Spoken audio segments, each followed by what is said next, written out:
Hey, Cumberland fourth grade students, Miss Watson here. I'm here to do your read aloud today for this wonderful, fabulous Friday.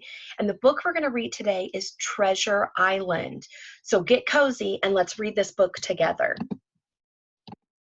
This book is titled Treasure Island, and it is written by Cyril Bavis, and it's illustrated by Fabio Gambino.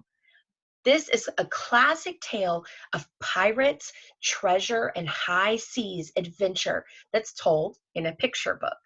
Here we go. Some years ago, in a small English seaside town, there was a cozy little inn that was frequented by sailors. Though visitors in the inn often shared great stories of adventure, very little actually happened in this town. The innkeeper's son, Jim Hawkins, spent his days doing dishes and carrying luggage. Jim thought his whole life would pass by without any great story of his own.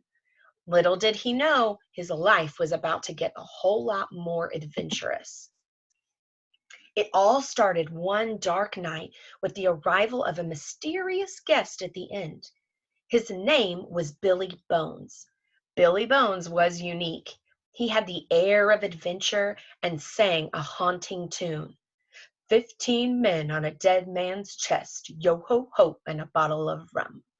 When Billy arrived, he tossed more gold coins on the table than his stay would cost, and asked Jim to keep a watchful eye for a one-legged sailor.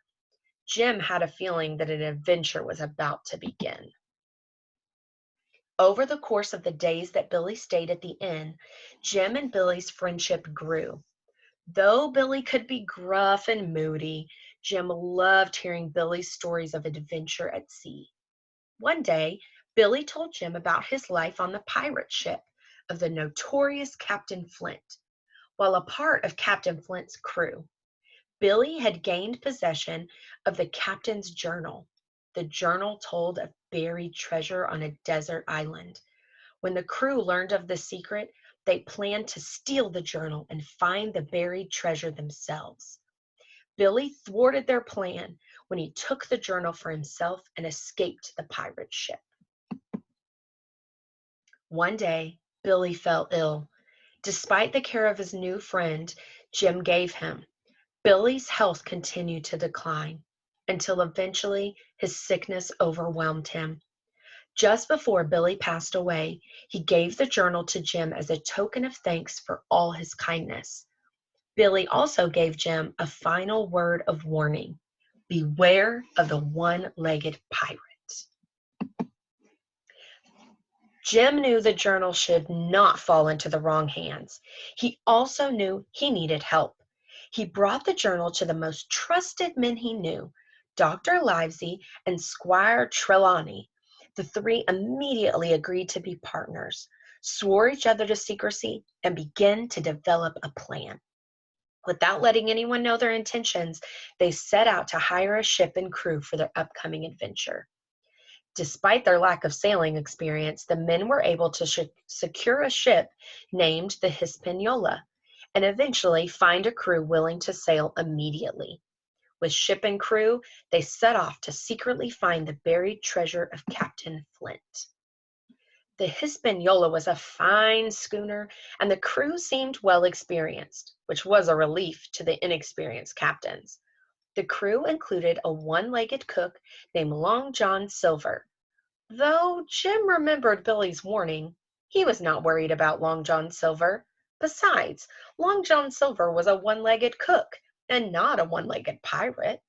Long John won Jim's trust, and the two became fast friends. One evening, as the Hispaniola approached Treasure Island, Jim went to the galley to notify his friend Long John Silver that they would soon make land. As he arrived at the door, Jim stopped short, realizing he had stumbled upon a very important conversation.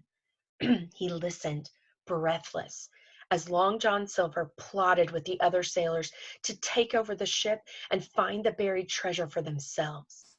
Jim quickly realized they were no ordinary crew. They were the pirates who had served under Captain Flint. Long John was the one-legged pirate Billy Bones had warned him about.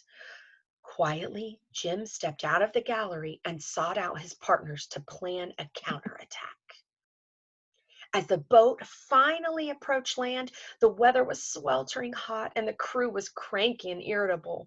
Dr. Livesey and Squire Trelawney had hatched a plan. They would allow the antsy crew to go ashore and leave in order to get the mutinous crew off the boat. As the crew boarded boats to go to shore, Dr. Livesey and Squire Trelawney announced they would stay behind. Jim, however, boarded the mutinous pirate ship. He had a secret plan with his partners to find a way to escape the pirates and find the treasure alone.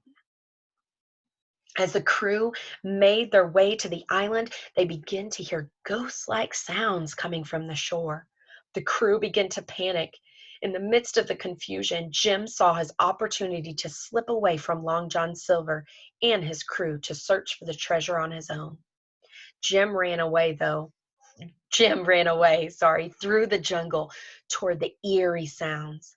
The pirates were too afraid to follow him. Gathering up his courage, Jim walked toward the source of the noises, which was, in fact, a human figure in the distance. As he got closer, he saw it was a shaggy, bearded man who looked like he had spent a lifetime on this remote island. The shaggy man's name was Ben Gunn, and he was a former member of Captain Flint's crew. He told Jim that he'd been marooned on the island for 3 years after a failed treasure hunt. The very men who were with Jim were the men who had left him behind on the island. Ben told Jim that he had already found the treasure and hidden it away. Ben also had his very own boat hidden away, and he offered to lead Jim to the treasure in exchange for safe passage home. Though Jim had just met Ben, he trusted him, and the two men worked together. Meanwhile, after a difficult trek across the island, Long John Silver and his crew reached the cave Captain Flint had marked on the map, only to discover the treasure was no longer there. Defeated, Long John Silver and his crew returned to the beach where the Hispaniola had been docked. There, they discovered the doctor and the squire had thrown the rest of the pirates off the ship and sailed away, abandoning the mutinous crew on the desert island. On the other side of the island, Jim and Ben worked together to collect the treasure from where Ben had stashed it away. They transported as much of it as they could carry to a secluded beach where Jim had agreed to meet his two partners. They had gathered enough treasure to last a lifetime, with even more treasure left behind. Just as they had planned, the Hispaniola sailed to meet them. The men quickly loaded the treasure on board and prepared to sail home.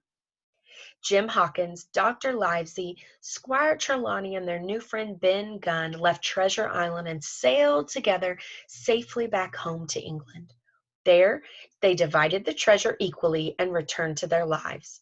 Though he knew there was a great deal of treasure left on Treasure Island, Jim said that nothing would make him take part in another treasure hunt. The adventure he had always dreamed of was more than enough to last Jim for the rest of his days. Jim returned to the inn with his fortune and with an adventure he'd never forget. It was a grand adventure. It was a story of traveling the ocean with pirates and treasure, danger and friendship. It was the story of Treasure Island.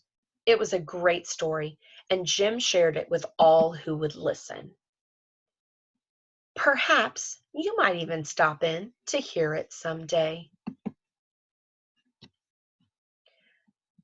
So, this was a great book all about Treasure Island, and I really hope that you enjoyed it. I want you to think about a little bit before we go. What kind of adventures do you hope to go on someday? What can you do with all this knowledge that we're gaining in school and while you're at home? What adventures might you use all of that knowledge to create or make, even while you're at home?